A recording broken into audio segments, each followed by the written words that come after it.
entitled Eddie po. Yes. Ayan. So it's about a typical adolescent life na with a not so typical internal struggle. So, ayun, like many men, yun nga, tulad ng sinasabi namin, every man has a haunting desire, but not every man has the balls to face it.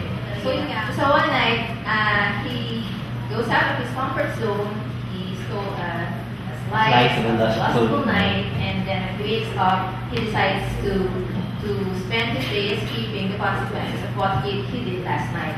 So, let's see if he'll be able to escape that, or kung ano man paano niya ma-resolve sa sarili niya. Tulad ng pag-resolve natin sa sarili natin, yung mga bagay na gusto natin, paano niya i-resolve sa sarili niya, yung something he wants so much ever since. Ang central theme ng Eddie po ay ipakita yung mga bagay sa society na akala natin hindi nangyayari, pero may posibilidad na mangyari at nangyayari talaga. So kung ano man yung bagay na yun, you'll only find out when you watch Eddie po. Susunod naman na palabas, tawagin natin yung mga... Ang mga makers and producers ng Abot Tanaw. Yes. Ayan. And They're tapos all na. girls, diba? Ay, oo. Girl power itong ano na to. Itong group na to. Ano nga ba ang abot na now? In literal terms, it means In English, horizon. so this story revolves around the instance when different worlds collide at a crossroads. Stacy Fuentebella is a wealthy girl who always wants to get her way.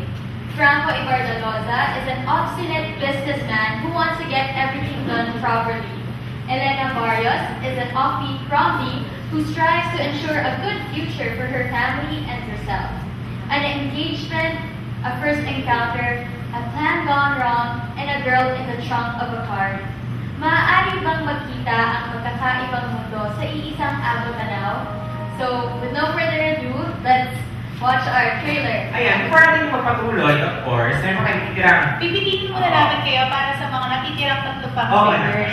Yes. We'll take a break first, and then when we come back, we'll resume with the 3 more trailers na feature dito sa Takiliang Chaos Video Festival 2006. So, ayan.